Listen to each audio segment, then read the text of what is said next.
vamos a entrar en el libro de Mateo, la carta de Mateo, capítulo 13.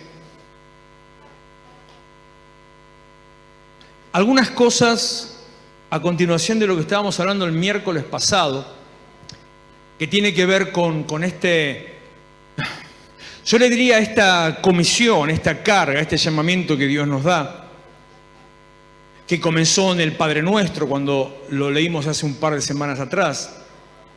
Padre nuestro que estás en los cielos, santificado sea tu nombre, venga a nosotros tu reino, que se complementa cuando Jesús le habla a Pedro diciéndole, a ti te daré las llaves del reino de los cielos, y por lo tanto al recibir las llaves del reino de los cielos a Pedro y con Pedro a toda la iglesia, porque Pedro no es la cabeza de la iglesia, sino que Pedro es la señal de que así como él, toda la iglesia, porque la iglesia no está fundamentada en Pedro, sino que la iglesia está fundamentada en dos cosas que Jesús le dijo a Pedro en ese momento, en esa mañana se me ocurre, no sé, capaz que estoy equivocado, capaz que lo dice, no recuerdo, pero en ese momento de encuentro, dos cosas que Jesús le dice a Pedro. Una tenía que ver con la fe, con la cual él estaba presentándose delante de Jesús y diciéndole, tú eres el Cristo, el Hijo del Dios viviente.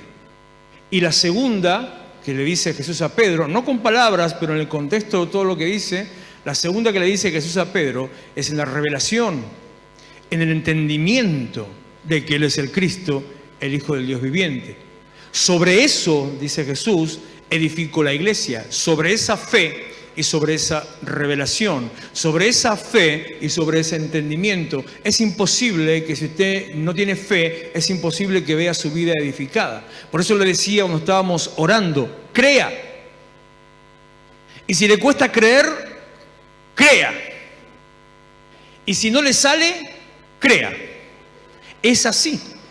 Yo lo cuento siempre ya como chiste en nuestro testimonio de nuestros comienzos, pero hacíamos fuerza para creer, porque no sabía cómo se hacía creer. Entonces hacía fuerza para creer.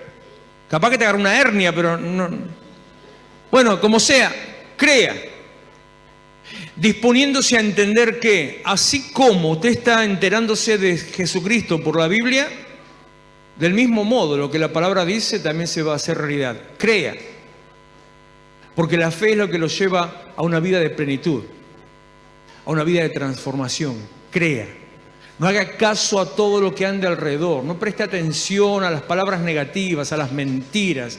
No preste atención a las teorías conspirativas que abundan y cada vez más. No haga caso a tanto enfermizo, a tanto loco suelto. No haga caso a los profetas del fracaso. No haga caso a los religiosos. Usted crea. Y como dice Santiago, una vez creyendo, haga. Porque creer sin hacer no es creer, es solamente hablar. Una vez que haya creído, habiendo creído, haga. Convertir la fe en acción. Uno de los puntos que ahora enseguida le voy a mencionar respecto a esta palabra. Le dijo entonces Jesús a Pedro, te daré las llaves del reino de los cielos, y todo lo que ates en la tierra será atado en el cielo, y todo lo que desates en la tierra será desatado en los cielos, dándole a Pedro la autoridad, a Pedro la decisión de cómo va a determinar, cómo va a ser el resto de su vida. Yo sé que esta palabra no, cuando yo lo digo así, no es algo cómodo. Decía, lo hablamos anoche con los muchachos, pero decía hace un par de semanas también, que el Evangelio es una confrontación constante. Y bueno, no es cómodo que yo te diga, Dios te dio a vos la capacidad de decidir, de determinar, y que vos tenés la responsabilidad de que pase lo que pase a tu alrededor. No es cómodo, porque uno quisiera bueno, tener todo servido, uno realmente quisiera no tener que decidir. Aunque si no te permiten decidir, te pones loco. Pero uno quisiera no tener que decidir, sino que ya esté todo listo, que la vida sea, si anduvo alguna vez por una cinta transportadora, no digo una escalera mecánica, porque digamos que puede ser, tiene una posición distinta, va para arriba, para abajo, y podría tener un significado distinto. Pero una cinta transportadora, ¿anduvo alguna vez arriba de una cinta transportadora? ¿Sabe lo que es una cinta transportadora? Se para ahí arriba, ¿Estuvo en algún aeropuerto alguna vez? ¿Vio cómo van las valijas? Bueno, la cinta ahí que tiene forma de, bueno, según cual sea, ¿no? Pero tiene una forma de serpiente o una S o un círculo. Entonces va y pasa. Bueno, esa es una cinta transportadora. Y a veces nos gustaría, ¿no?, que la vida sea una cinta transportadora. Pararnos arriba, que nos lleve. Y que todo sea color de rosa. Todo sea excelente, sin problema. Que nos desvíe de los conflictos, que nos lleve por lugares espectaculares. Ah, sí. Pero no es así. Al contrario, yo determino, todo lo que ates en la tierra será atado en el cielo, lo que desates en la tierra será desatado en el cielo. Yo determino a través de la fe. No sé por qué estoy hablando tanto de esto. Y cuando determino a través de la fe, entonces ahora sí, se cumple que tu vida va a ser color de rosa, va a ir sobre rieles por una cinta transportadora y te va a esquivar los obstáculos. Yo he venido para que tengan vida y una vida en abundancia. En ese contexto del reino, decíamos la semana pasada, las 7 parábolas del reino nos hablan de los principios del reino, cómo se vive en el reino, qué es el reino de Dios. El reino de Dios no es la iglesia o estar en la iglesia. El reino de Dios no es estar cantando canciones, el reino de Dios no es simplemente compartir una palabra, el reino de Dios no es tener una Biblia. Esas son cosas del reino de Dios, pero el reino de Dios es otra cosa muy distinta. El reino de Dios, al margen de que significa la plenitud de Dios en nosotros, tiene formas, aspectos, tiene variantes, tiene características. Y decíamos el miércoles pasado, el reino de Dios es siembra y cosecha. Que todo lo que tiene que ver con el reino de Dios parte del principio de siembra y cosecha. Todo. Porque todo lo que yo haga va a generar una consecuencia. Todo.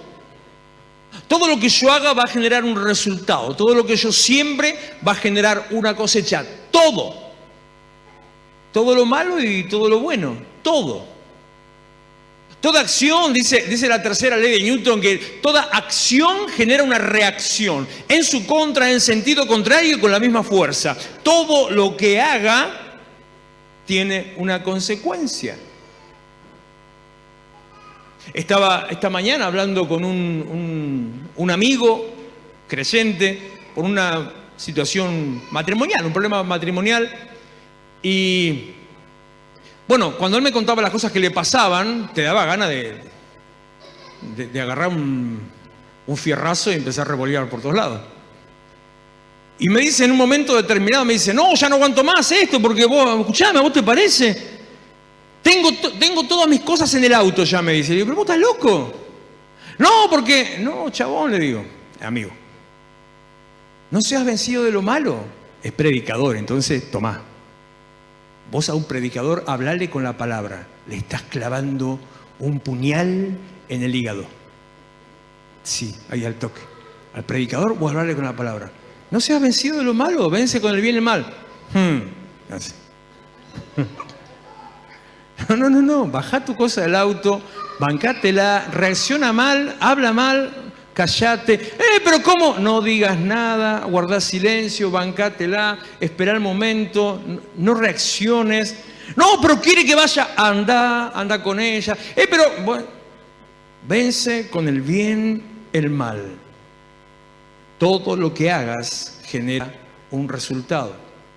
Si a la acción negativa vos le pones más negativo, eso va a traer como resultado algo más negativo. Y empieza una zigzag ascendente. Es como cuando hay dos gritando, ¿no? Están dos discutiendo y los dos gritan. Y los dos gritan. Entonces empieza uno a gritar más que el otro, a ver quién grita más. Y van, y al final no se escucha nada.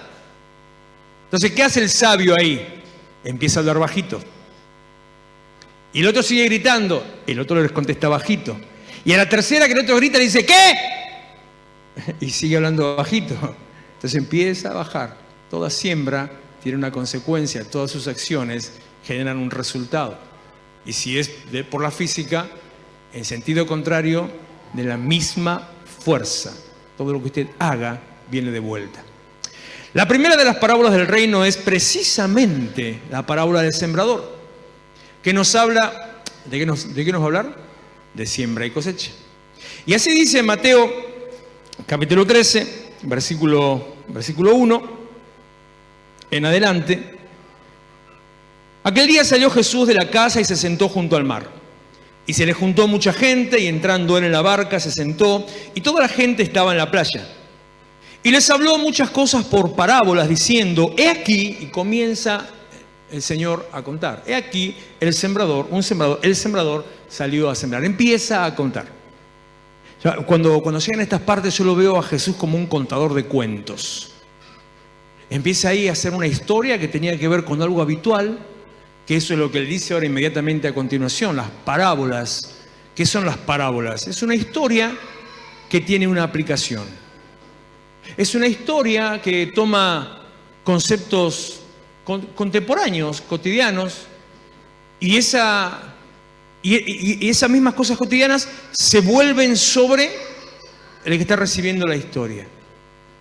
Si usted estudió o sabe lo que es una parábola en geometría, es una curva, como si fuera un lente, como si fuera un parabrisas, si quiere exagerando un poquito. Entonces lo que hace es le vuelve. Entonces, una historia que vuelve, una aplicación de una historia contemporánea. Y Jesús hablaba de cosas cotidianas. Jesús no hablaba de cosas espirituales con palabras espirituales. Jesús no hablaba sobre el origen y la forma de los ángeles. Jesús no hablaba sobre la posición de los astros o el nivel del cielo o la profundidad de la teología de Dios. Jesús hablaba cosas cotidianas. Como nosotros también, y le hablo a todos los líderes y a los predicadores, nosotros debemos hablar cosas cotidianas. Debemos ubicarnos y hablar en el lenguaje de hoy, cosas de hoy. No, porque yo hablo Biblia, sí, pero estás contando historias de hace 2000 años. Entonces tenés que adaptarlas al lenguaje de hoy para que la gente de hoy entienda el mensaje. Como tantas veces dije, si Jesús estuviera hoy, él tendría Instagram, TikTok, Twitter, Facebook, andaría con los 12 apóstoles, andaría ahí en Twitch, todo lo demás, con tal que el mensaje llegue. Y empieza a contar esa historia. El sembrador salió a sembrar. Seguí, por favor. Y mientras sembraba, parte de la semilla cayó junto al camino, vinieron las aves y la comieron. Déjalo ahí, no avances. Mientras sembraba, utiliza una expresión del griego en el cual está escrito el Nuevo Testamento. Es una forma que no se puede traducir bien en castellano, pero que quiere decir una acción continua. Es como si dijera, mientras seguía sembrando continuamente, como si dijera algo así, constantemente estuviera haciendo, mientras sembraba, pasó X cosa, que es en este caso, parte de la semilla cayó a un costado. Lo primero que me habla el Señor y lo primero que tenés que entender, como te lo dije hace un ratito, el reino de los cielos es acción. El reino de los cielos no es estático, es acción. En todo sentido, el reino de los cielos es acción. La vida del reino es una vida de crecimiento. Si vos hoy estás igual que ayer, retrocediste. Tenés que haber crecido, tenés que haber avanzado. Si tu entendimiento de hoy es igual que el de ayer, retrocediste. Tendrías que haber crecido.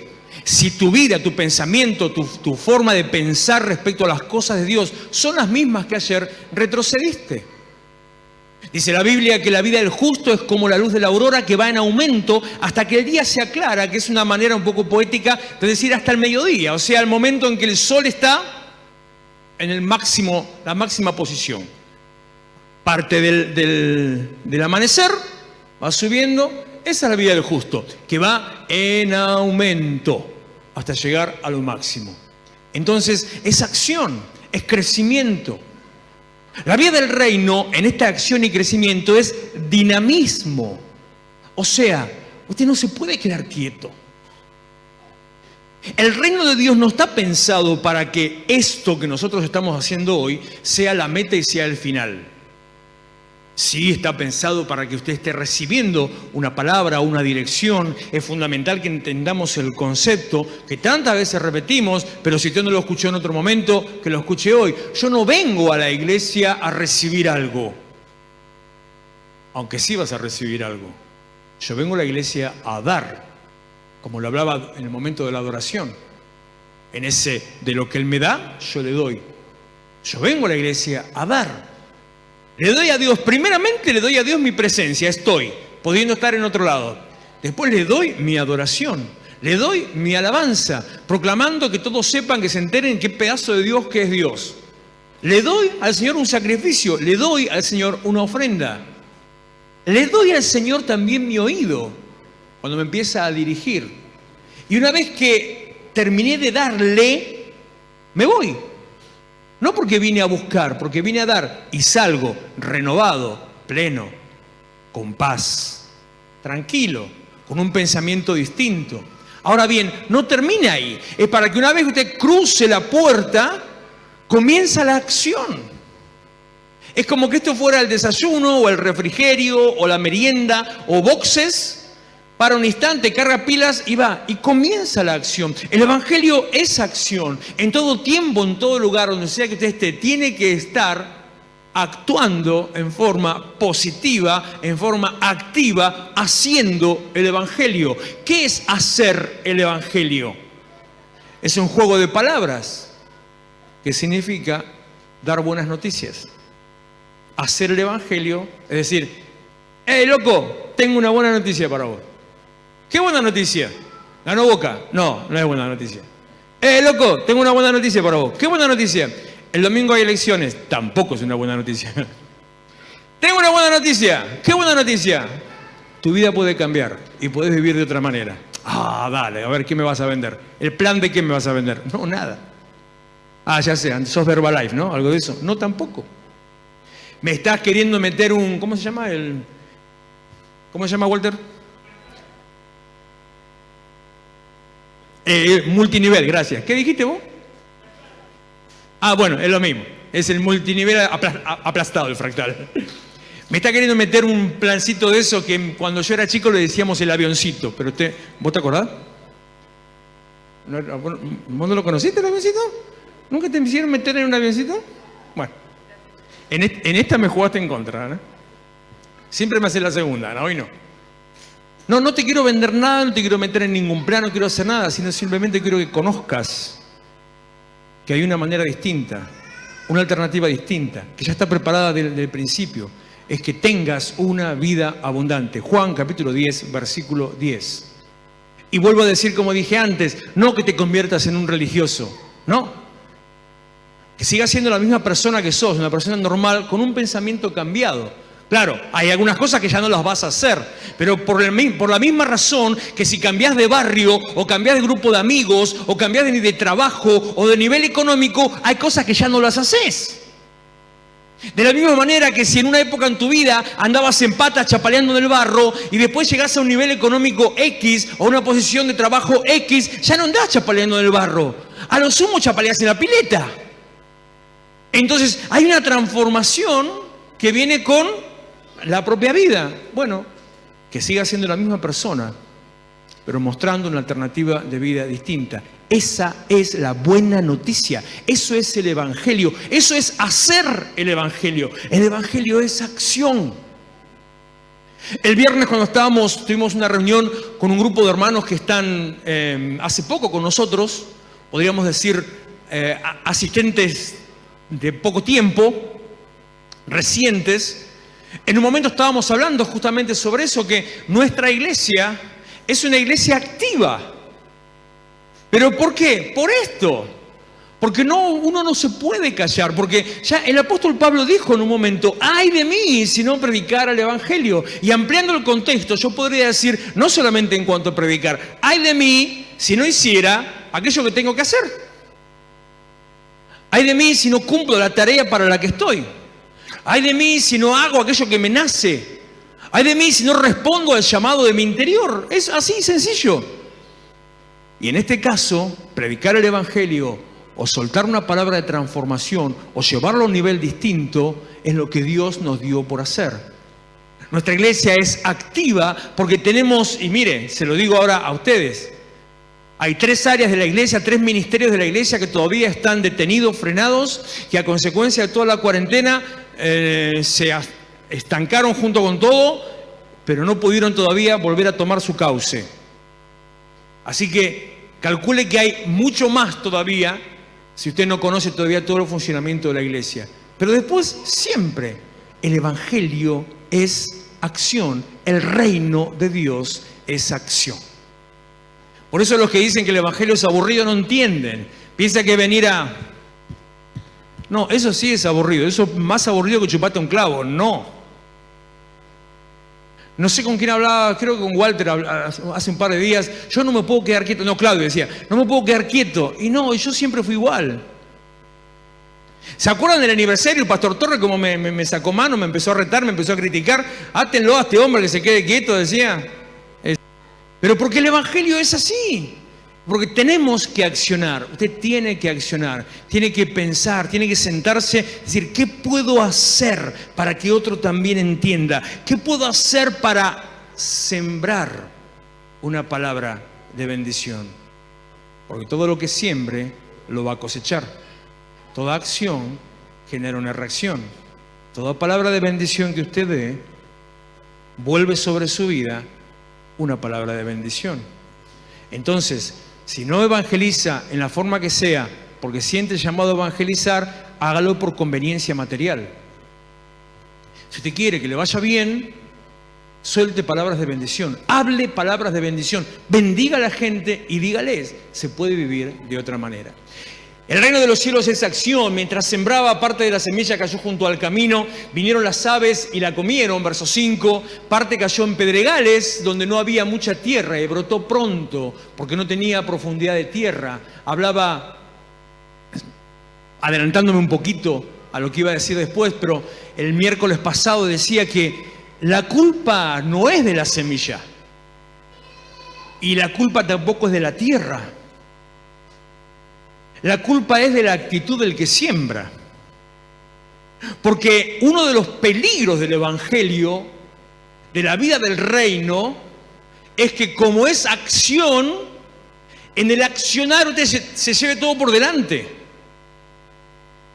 Siempre me bendicen las palabras de Jacob, el hijo de Isaac, el patriarca de Israel, el fundador de Israel, el padre de las 12 tribus, que luego formaron las 12 provincias o tribus de toda la nación, cuando en un momento en su vida se encuentra con su hermano gemelo, con quien había tenido un conflicto, se habían separado, y la vida los vuelve a juntar. Jacob pensaba que su hermano lo iba a querer atacar, que lo iba a querer castigar, porque Jacob lo estafó. O sea, no era que pensaba de pobrecito, era flor de chanta, retránfuga. Y la madre lo bancó, otra tránfuga, más sinvergüenza que él. Le sacó todo al hermano. Le sacó los bienes, la bendición. Y pasados los años vuelve y cuando se encuentra con el hermano está como, ¿qué me va a hacer? Y el hermano le dice, tranquilo, está todo bien. Ya Dios me dio mucho más, en otras palabras, mucho más de lo que yo perdí. Tranquilo, vamos, vení, somos hermanos, juntémonos. Qué loco, ¿no? Que a veces usted puede encontrar una persona con principios más firmes fuera del Evangelio que dentro del Evangelio. Qué loco, ¿no? Que capaz que pueda encontrar personas en el Evangelio que lo estafen y fuera del Evangelio que actúen correctamente. Porque la iglesia está hecha por gente. En todo lugar donde hay gente puede haber conflictos. Pero bueno, le dice Saúl, tranquilo, está todo bien, vení, vamos. Vení para mi tierra, tengo tierras, tengo posesiones, tengo ganado, tengo vaca, tengo elefante, tengo lo que quiera, qué sé yo. Y Jacob le dice, porque a esto iba, le dice estas palabras. Dice, no, porque si yo te sigo a vos, tengo en mi comitiva, tengo crías recién nacidas y bebés. Y si yo te sigo a vos, puede ser que las crías mueran en el camino. Entonces, esta frase tómela. Déjame ir al paso del ganado. Una actitud de liderazgo. Jacob no avanzó al ritmo que él podía, sino que avanzó al ritmo que su congregación, sus animales, los no niños de él, sino de la comunidad, él avanzó al ritmo que lo podía soportar su congregación. Yo me lo imagino, pienso a veces en Jacob y lo imagino que más de una vez habrá pegado una vuelta atrás, más de una vez habrá avanzado y dijo y retroceder, y otra vez esperar, ¿ya estamos? ¿Listo? Vamos, un paso más, otra vez así. Porque uno tiene que tener cuidado que en la acción no revolee.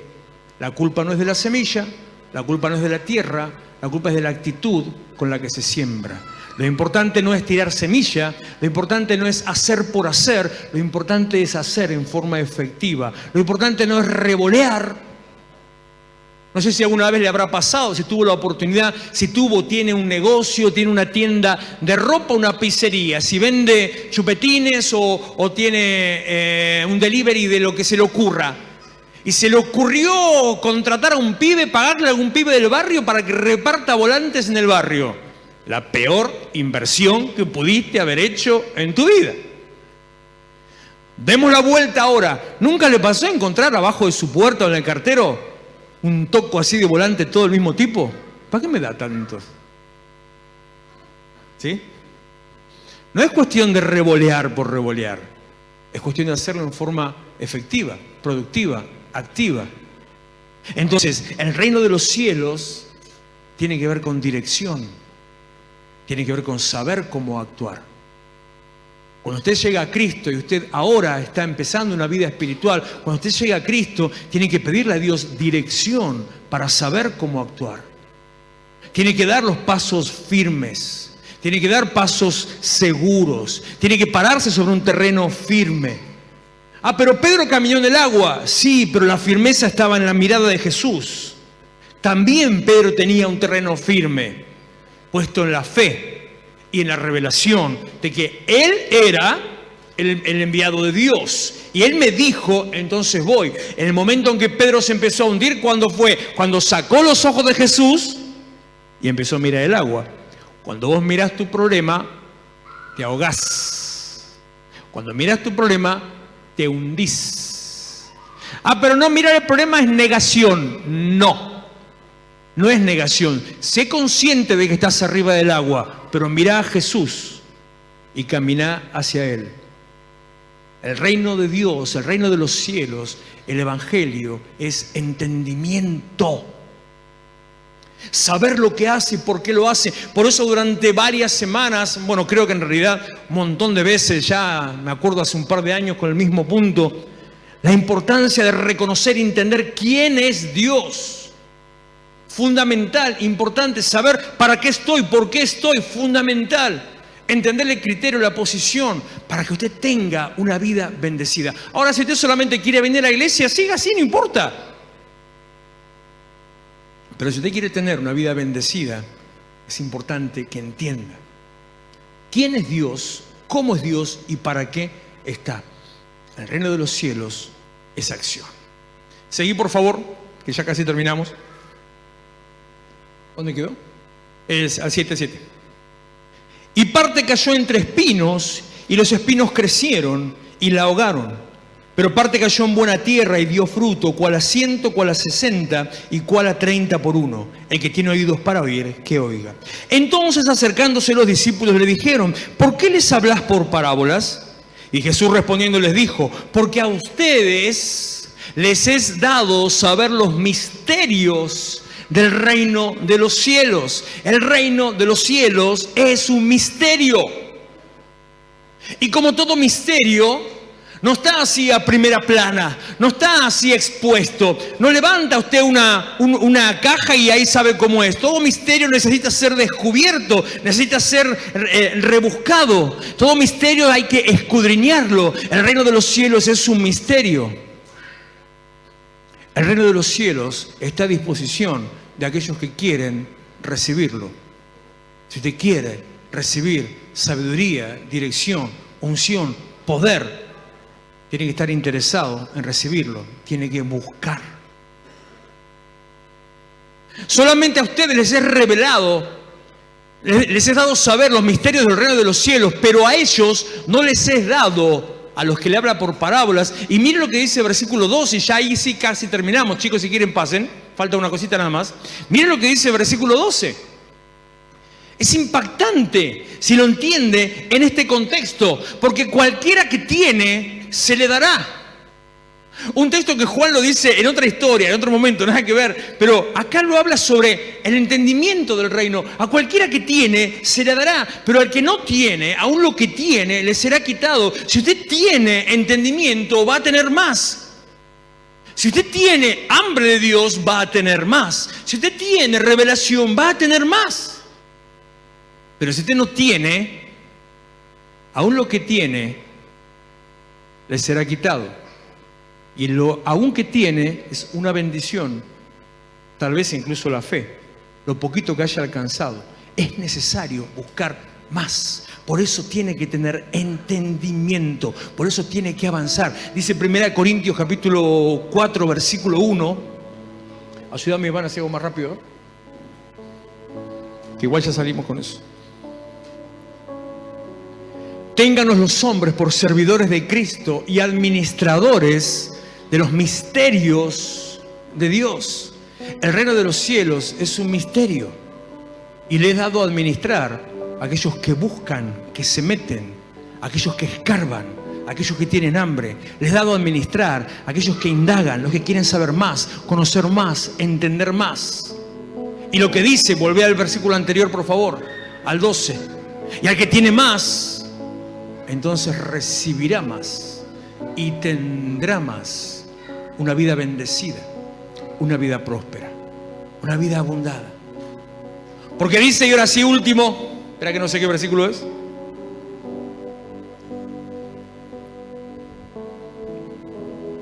(23)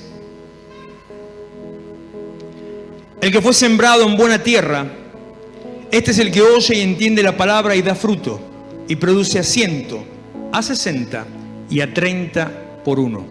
Una vida bendecida, una vida fructífera, una vida plena, una vida abundante, una vida feliz, una vida de gozo. No como este tipo lleno de plata que se terminó suicidando. Se terminó suicidando porque tenía deudas y estaba forrado en guita. Y por las deudas se pegó un tiro. Una vida plena solamente se alcanza en Jesucristo.